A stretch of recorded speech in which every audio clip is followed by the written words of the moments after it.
everybody, so I'm at my local club, the Sentry Box today, and I'm doing a battle report. It's really just my second game, and it'll be the first proper battle report when we do a before and after of the actual each round. And so this is Muskets and Tomahawks, and today it's the British versus the French, and similar to my last video, we have a squad of Indians on each side, and basically we have 2 units of regulars with an officer for both sides, so essentially the sides are evenly matched. And this is just another way we're keeping the game kind of simple at the moment so we can learn the rules. So I'm playing the French again today, and I've actually rolled for the defense objective, and so a third of my units are in reserve. I have some of my Delaware Indians there. Inside the building right now is my officer and my my unit of regular French, and they're the French Marines for my 2 units of regular French. My officer has a secondary objective that's basically to thwart the plans of the enemy officer. So I actually get my secondary objective if my opponent's officer does not get his secondary objective, which is kind of interesting.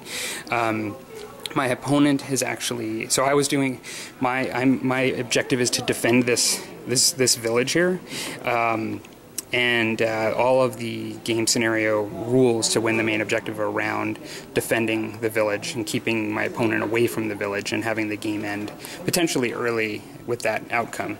My opponent is on a scouting mission, and so he right now is completely all in reserves, and he's coming from this direction, and he is on a scouting mission, and he has to visit every table edge and then or every quadrant of this board, and we're doing a 200-point game, and there's 4 quadrants, and then he has to get off the table edge, and that's his primary objective.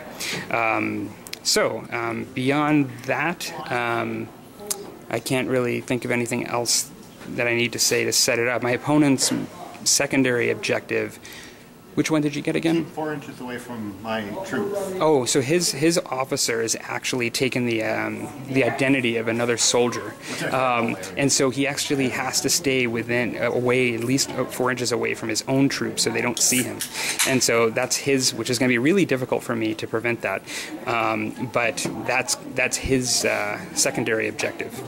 So we are playing with Vigilance today, which is a type of, I guess I would call it Overwatch for other games, where you can sort of wait for your reaction or an ambush in some ways.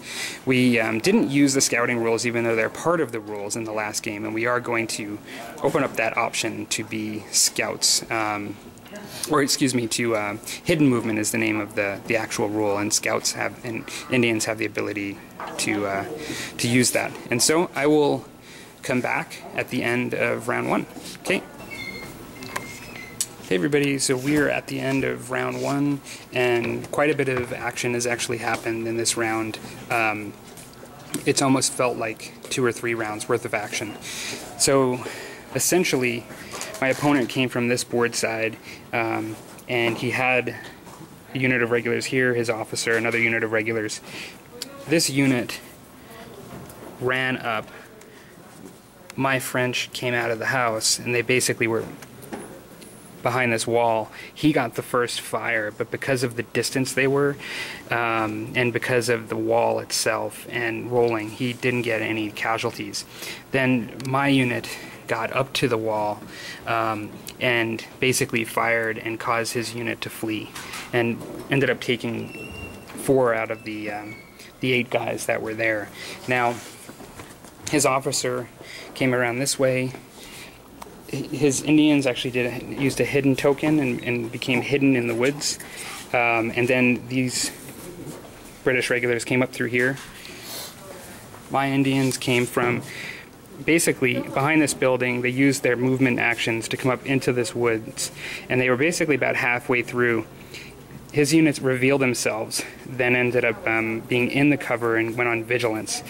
The unit that was here of actual French, British regulars, they had open fired on, and then caused them to completely rout. Killed, I think it was 4 guys. He had 3 left. Ended up failing a morale and routing. 3 or 4 left. 3. It was 3. Okay. And then in retaliation with vigilance, they did their best to fire into the woods, but because of this cover, no casualties were actually taken. Then, as sort of a heroic effort, the British officer charged the French officer that were in these woods. In combat, they both used their pistols. The French officer did actually hit the British officer, but did not cause a casualty, and now they are locked in combat. And my reserves came up from the back of the table. They made it in on turn 1, which was a really lucky roll. I've been actually rolling really lucky today, and so that's kind of evident on the table. I've just had good rolling just everywhere, and unfortunately my opponent's not been rolling his best. And that's kind of why I think the British are really struggling so far. But I will come back to you again at the end of round 2. Hey everybody, so we are at the end of round 2. This was an extremely quick game. My opponent has conceded. I'll explain why.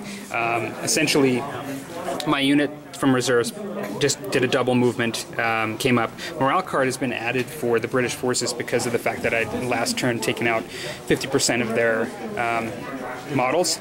And so the sequence of events essentially was these guys reloaded and fired on the 4 fleeing British. 3 of them were killed, and then there was a complete rout, and so the last one just took off. At that point, we did have a combat, a hand-to-hand with the 2 officers. Neither one of them had both of them hit each other but neither one of them wounded each other. The morale card was then drawn for the British, and the officer recoiled backwards, got some movement penalty because of in the woods of 2 inches. The Indians completely routed and just said, we're out of here. Like, they kind of saw what was going on and just basically took off. My opponent has conceded. Essentially, I interpret this as the defense was successful. Likely that officer is now a prisoner. But my opponent did actually get his secondary objective because he never was forced within 4 inches. I did not get my secondary objective, but I got my primary objective, so I was victorious, but not exceedingly victorious. And so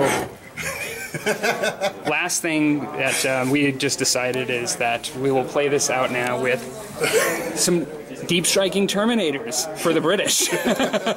But no, in all fairness, it was a great game. I hope you guys, it was short. This was a 400-point game. It went a lot quicker than the last 400-point game, but I think it was just a lot of due to dice rolls and the way things went. So hope you guys enjoyed this really short bat rep, and talk to you later. Okay.